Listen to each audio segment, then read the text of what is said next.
Y bueno, señores, hoy hemos ganado 3-0 al Mallorca, un partido sin historia por parte del rival, un partido que ha sido más la celebración que otra cosa.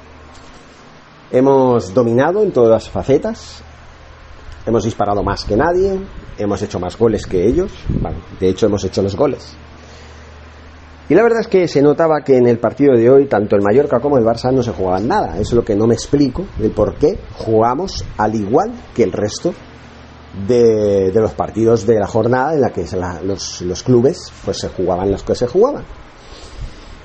Hoy estoy contento porque, bueno, además ha tenido lugar el acontecimiento, el último partido del Camp Nou, que además ha visto como dos jugadores, dos leyendas del FC Barcelona, como son Sergio Busquets, tras 15 temporadas. Confundo la palabra esta de temporada con jornada, no sé por qué mierdas. Y Jordi Alba, después de 10 jornadas, Busquets creo que lleva 33 títulos, y Jordi Alba 18. ¿Vale? Lo han ganado todo a nivel de club y a nivel de selección y se merecen el homenaje. Yo creo que deberían haberse ido después del 2-8, pero bueno, se van, punto. Ya no van a jugar más en el FC Barcelona. Solo les queda el partido de Balaídos y a partir de ahí se acabó. No sé si jugarán el partido este contra el Vissel Kobe, ese amistoso, porque todavía en teoría la temporada no ha terminado y hasta el 30 de junio ellos tienen vinculación contractual con el club. Entonces posiblemente pues estén hasta el 30 de junio. Pero más allá de esa fecha, lo más seguro es que se vayan con Messi o a Arabia Saudí o a Estados Unidos. Yo a Messi no lo vinculo en el Barça nuevamente. Igual me doy la sorpresa. Igual me llevo una sorpresa y miren, Jordi Alba se va no sé dónde, con Busquets allá al Inter de Miami, y Messi se vuelve al Barça y vete a saber. No creo. Yo creo que cada vez está más claro que si Messi hubiera vuelto al Barça, estos dos no se hubieran ido. Se hubieran estado el año o los 2 años que Messi hubiera estado en el Barça en su regreso. Pero bueno, el caso es que el Barça ha terminado su temporada en el Camp Nou de la mejor manera, ganando por 3-0 y convenciendo y haciendo un partido, pues hombre, no un partidazo de 5 estrellas, pero sí un partido bastante completo, bastante vistoso para el público, porque claro, es que la ocasión lo merecía. No el hecho de asegurar el título de Liga, que ya lo estaba, sino el hecho de despedirse apropiadamente del feudo barcelonista. Un feudo que dice adiós hasta noviembre del 2024. En principio esa es la fecha en la que tendría que estar el estadio remodelado por completo, o al menos en un 80%. Es muy posible que a lo mejor se prolongue unos meses más, pero si todo va como tiene que ir, jugaremos en el estadio de Lluís Companys, Josep Tarradellas, no sé si es Lluís Companys o Josep Tarradellas, no, es Lluís Companys, ¿no? El Estadio Olímpico de Montjuïc, Lluís Companys. Vale. Jugaremos ahí, donde hemos jugado hace muchos años, jugamos también algún que otro partido, donde ha jugado el Español también. Estuvo 10 años, desde que se fueron de Sarriá hasta que entraron en el Cornellà Prat. 10 años estuvieron en el Estadio de Montjuïc. Ahora le toca al Barça, por lo menos 1 o 1 año y medio, por lo menos. ¿Vale? Todavía no hemos terminado mayo, y estaremos hasta noviembre del 2024, casi terminando el 2024, con lo cual, además, en esas fechas el Barça cumplirá 125 años de historia y la ocasión lo requiere. Estadio nuevo, remodelado, ojo, remodelado, lavado de cara completo. Ya se han visto en los vídeos el estadio, cómo va a quedar más o menos, y esperemos que se acerque más, que se acerque lo máximo posible a como los vídeos que hemos visto virtualmente dicen que va a quedar, ¿vale? El estadio, un estadio que ha visto cómo el Barça ha crecido desde aquel lejano ya 24 de septiembre de 1957, la fecha en la que se inauguraba el Camp Nou. En aquella época era un estadio innovador, era lo más de lo más, era uno de los estadios más modernos de la época, y a fe de que ha aguantado, porque además el Camp Nou tuvo 2 etapas en las que fue remodelado, ¿vale? Hubo en los años 80 recuerdo que remodelaron el estadio eliminando los fosos. Había unos fosos en torno al campo al principio, unos fosos que eran peligrosos, imagínate. Y luego en la entrada y salida a los vestuarios era también, bajabas con unas escaleras y te metías, era subterráneo. Eso lo cambiaron, reestructuraron todo lo que es el club azulgrana, el estadio azulgrana, y lo hicieron más moderno, ¿no? Retocaron un poco las gradas, en fin, bien, bonito lo dejaron, pero dentro de lo que conllevaba unas reformas de aquella época. Ahora lo que van a hacer es un estadio similar al del Bayern de Múnich, ¿vale? Eso son palabras mayores. A mí me encanta la nueva estructura, el nuevo diseño del nuevo Camp Nou, del Spotify Camp Nou, como se llama ahora, y esperemos que más pronto que tarde volvamos a jugar allí. Yo siempre lo he dicho, yo siempre estuve en contra de ir al Montjuïc, teniendo el estadio de Johan Cruyff en la ciudad esportiva, cerca de la ciudad esportiva de Sant Joan d'Espí, de la Masía, el Joan Gamper, ¿no? La ciudad esportiva Joan Gamper, que está en Sant Joan d'Espí. No sé, yo no lo entiendo. O sea, el Real Madrid estuvo jugando 2 temporadas, la de la pandemia y la siguiente, en el estadio de Valdebebas, el de Stéfano, que es similar en dimensiones y en capacidad al Johan Cruyff.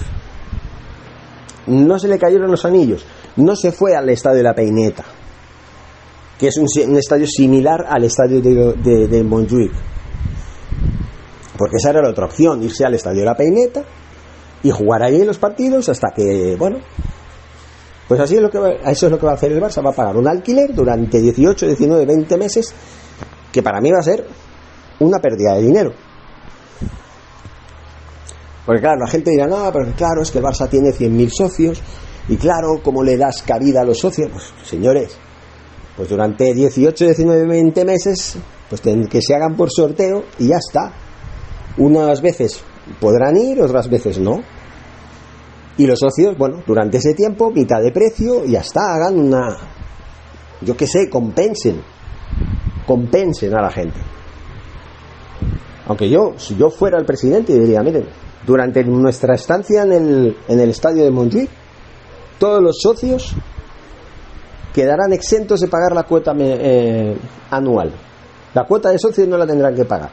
Gratuita durante ese tiempo que estemos ahí. Cuando volvamos al Camp Nou, reestructuración, modificación o lo que sea, y nos ponemos al día y hasta ahí empezamos nuevamente a pagar el ser socio o el no ser socio. Ya está, señores, se hace rápido, a la gente la tienes contenta, pueden ir de manera libre, sin ser socio, sin tener preferencias sobre los otros. Oye, si hay sitio, pues hay sitio, vas, buscas, pum, si está lleno no puedes, si está lleno. Si no está lleno, pues tienes es como cuando vas al cine, ¿no? A ver, ¿hay butacas? Sí, venga. ¿Qué butaca quieres? Esta. Pues lo mismo en el estadio de Montjuïc, en el estadio que vamos a jugar a partir de la temporada que viene. Lo mismo haríamos con el estadio Johan Cruyff. Como muchos, podría hacer una especie de poner gradas supletorias para duplicar el aforo, que es de 6.000 espectadores, convertir en un estadio de 12.000 espectadores. Vale. Que los partidos de la Champions o de las competiciones europeas no se pueden jugar en ese estadio. Ahí sí, utilicemos el estadio de Montjuïc. Ahí sí. Pero para momentos puntuales, para jugar en Europa, porque a lo mejor el estadio del Johan Cruyff pues no tiene las características adecuadas para jugar en Europa. Vale. Bueno, el Barça femenino se juega la UEFA Champions League femenina en el Johan Cruyff, aunque alguna vez ha jugado en el Camp Nou, es verdad, últimamente jugaba los partidos en el Camp Nou, pero también ha jugado competiciones europeas ahí.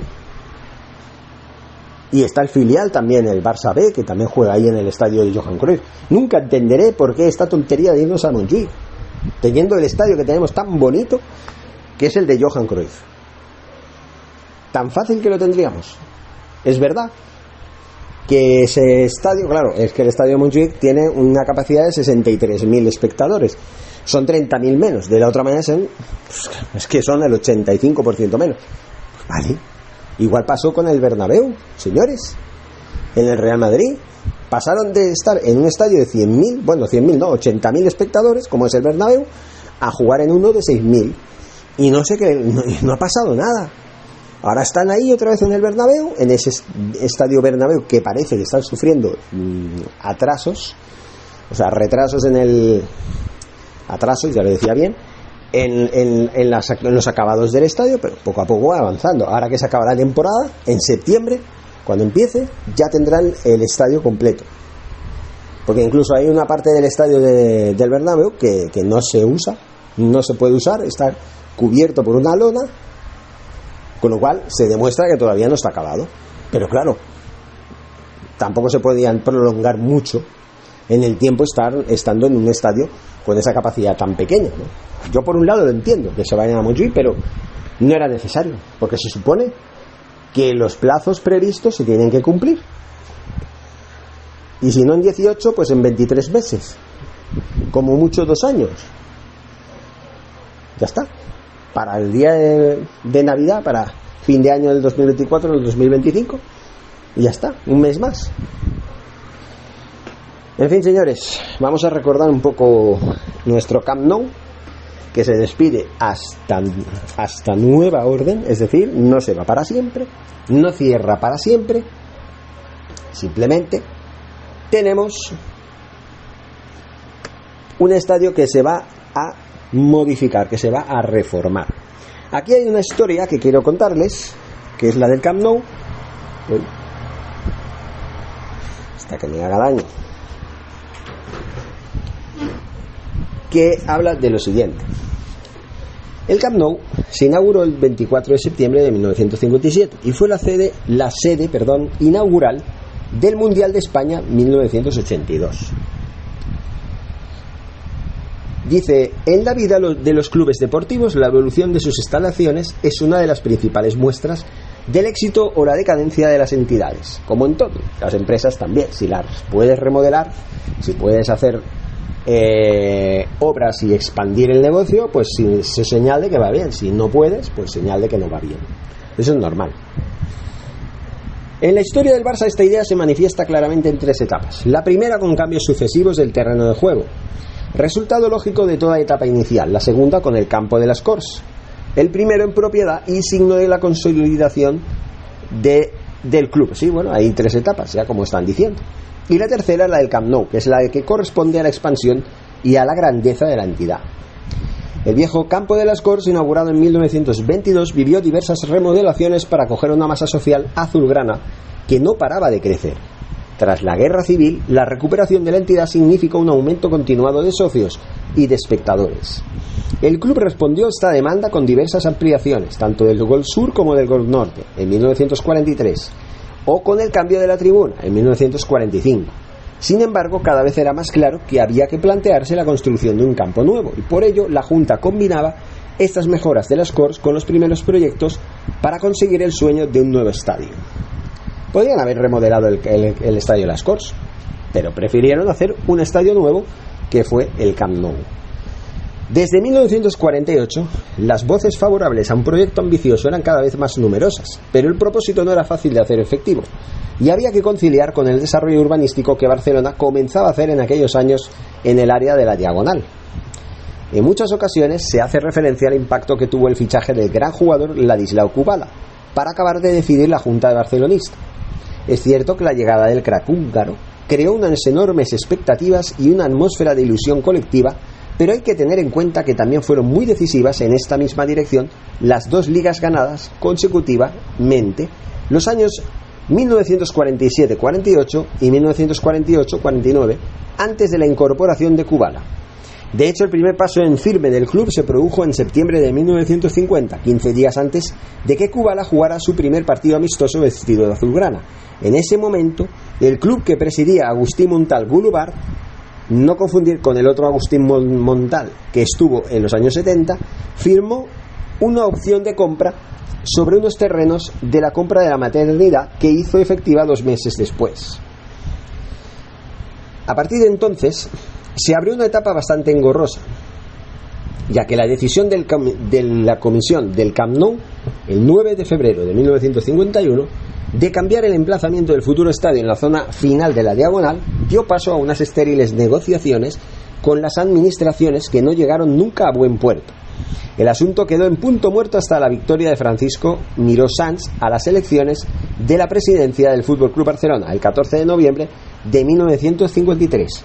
El nuevo presidente era un acérrimo defensor de la rápida construcción del nuevo estadio, y una de las primeras cosas que decidió, 18 de febrero de 1954, fue emplazar el futuro estadio en los terrenos adquiridos en 1950 y no en el tramo final de la Diagonal.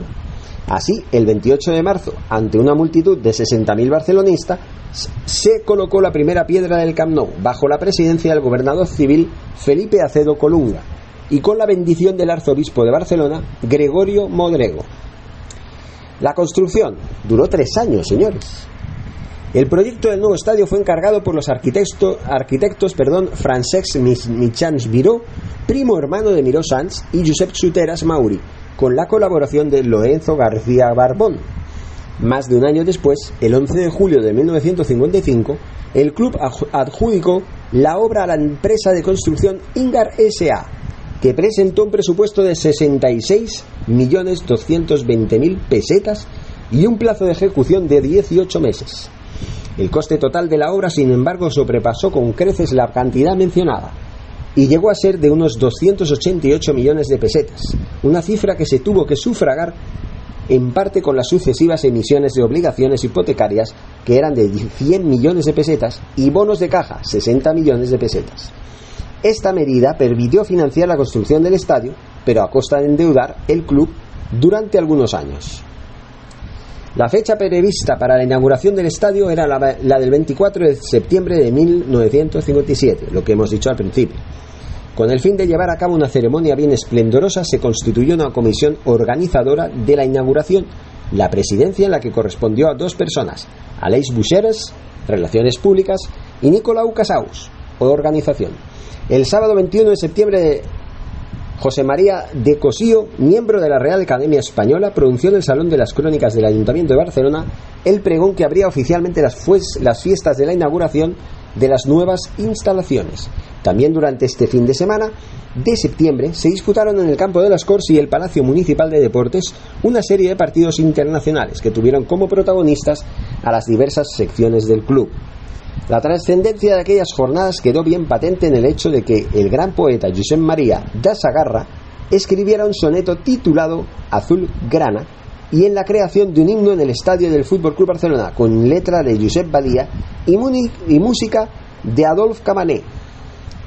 Aquel día de la Mercè de 1957 la ciudad apareció engalanada con los colores azulgranas. Los actos de inauguración comenzaron con una misa solemne y la bendición del estadio por el arzobispo de Barcelona, Gregorio Modrego. A continuación, el Orfeó Gracienc cantó el Aleluya de Handel y se entronizó la imagen de la Verge de Montserrat. Numerosas personalidades del mundo político y deportivo apoyaron en el palco al presidente Francesc Miró Sans, como José Luis Ruiz, ministro secretario general del movimiento de quien dependía la política deportiva oficial en aquella época, José Antonio Elola Olaso, jefe de la Delegación Nacional de Deportes, Felipe Acedo, gobernador civil de Barcelona, y Josep María de Purciolas, alcalde de Barcelona. Con más de 90.000 espectadores que llenaban las gradas de un Camp Nou que todavía no estaba terminado, comenzaron a desfilar por el terreno de juego representantes de los clubes catalanes de fútbol, así como miembros de las secciones del club, de las peñas barcelonistas y de los varios equipos de la entidad. A continuación fue interpretado el ya mencionado himno al estadio y a las 4:30 de la tarde se inició el partido inaugural. Se enfrentaron el FC Barcelona y el conjunto polaco del Varsovia. La primera alineación barcelonista del nuevo estadio fue Ramallets, Olivella, Brugué, Sagarra, Vergés, Jansana, Basora, Villaverde, Martínez, Kubala y Tejada. En la segunda parte el 11 barcelonista fue el siguiente: Ramallets, Sagarra, Brugué, García, Flutats, Bosch, Hermes, Ribelles, Tejada, San Pedro y Evaristo. El partido acabó con un 4-2 favorable a los barcelonistas, con goles de Eulogio Martínez, que en el minuto 11 marcó el primer gol del Camp Nou, Tejada, San Pedro y Evaristo. Durante el descanso, 1.500 personas, bajo la dirección de la Agrupación Cultural Folclórica de Barcelona, bailaron una inmensa sardana y se liberaron 10.000 palomas. Comenzaba así una nueva etapa en la historia del Fútbol Club Barcelona. La evolución del estadio desde 1957. Cuando se inauguró, el Camp Nou tenía una capacidad para 99.053 espectadores. Se había abandonado el viejo proyecto de llegar a las 150.000 personas y las dimensiones del terreno de juego eran de 107 por 72 metros. Actualmente son 105 por 62. Siguiendo la normativa que dispone la UEFA, los principales materiales empleados en su construcción habían sido el hormigón y el hierro. Desde aquel ya lejano año de 1957, el estadio ha experimentado varias reformas y mejoras. Entre las más destacadas se encuentra la inauguración del alumbrado en 1959, el marcador electrónico situado en segunda gradería, en la tribuna, 1976, o los palcos privados, la sala VIP y la sala de prensa, aunque en la temporada 1981-82. La ampliación del año 82. En el 1982, como ya les dije antes, se amplió la capacidad del estadio en 22.150 personas, nuevas en la tercera grada. Así el aforo del Camp Nou quedaba en unas 115.000 localidades. En 1982, precisamente, el Camp Nou fue la sede de la ceremonia y el partido inaugural del Mundial de España. 2 años más tarde, en 1984, se inauguraba el Museo del Club, situado en la segunda gradería, en la tribuna. Durante 1994 se realizaron nuevas obras. Consistieron en rebajar 2,5 metros el nivel del terreno de juego, en la ampliación de las gradas bajas, en la conversión de las localidades de pie detrás de los goles en localidades de asientos y en la desaparición del foso de seguridad que rodeaba el terreno de juego. Antes del cambio de siglo, se reconvirtieron las localidades del pie en asientos. De esta manera, el aforo quedaba en los más de 99.000 asientos que tiene a estas alturas. Pues eso es, señores. Esto es, señores. No ha cambiado mucho en cuanto al aforo. Llegó a ser de 105.000. Otra vez, es que se me confunden los... llegó a ser de 115.000 localidades, pero claro, en los goles, en el gol norte y en el gol sur, la gente no tenía asientos. Estaban de pie. Yo recuerdo haber ido al Camp Nou y haber ido al gol norte en un Barça Osasuna. Fui con mi tío, en el que recuerdo que ganamos por 4-0. Mi tío estaba un poco así como muy cabreado, pero bueno, oye, yo era del Barça, ¿qué quieres que te diga? Y fue uno de mis primeros contactos con el Camp Nou de mi infancia, uno de los primeros. Así que, señores, el Barça evoluciona y el Camp Nou también. Vamos a estar muchos meses sin ver al Barça jugar en el Camp Nou. Yo tengo previsto viajar a España el año que viene, allá por el mes de noviembre o diciembre, una cosa así, y espero que para entonces el Camp Nou ya presente el nuevo aspecto que tiene que presentarse, no en un 100%, al menos lo más aproximado a esa cifra. Hoy ha sido un día emocionante, hoy ha sido un día emotivo, no solamente porque fue la despedida temporal del Camp Nou, de este viejo Camp Nou que sí es definitivo, para dar lugar a otro Camp Nou nuevo que, la verdad, va a ser un antes y un después en la historia del Barça. Y esperemos que la historia del Barça en el futuro, con ese nuevo Camp Nou, dé mucho de qué hablar y consigamos muchísimos más éxitos de los que hemos conseguido. Creo que como club tenemos todo un futuro por delante y podemos perfectamente adaptarnos a los tiempos que vienen y a tener más éxitos, incluso más que los blancos. Pero repito, yo a veces pienso, prefiero ganar 5 Copas de Europa que robar 14. Con eso ya lo dejo ahí. Muchísimas gracias. Seguimos informando. Hasta pronto. No olviden suscribirse al canal de YouTube. No olviden unirse, suscribirse también al podcast de Next Channel Barça en todas las plataformas, en Podbean y en iVoox. Y hasta pronto. Forza Barça.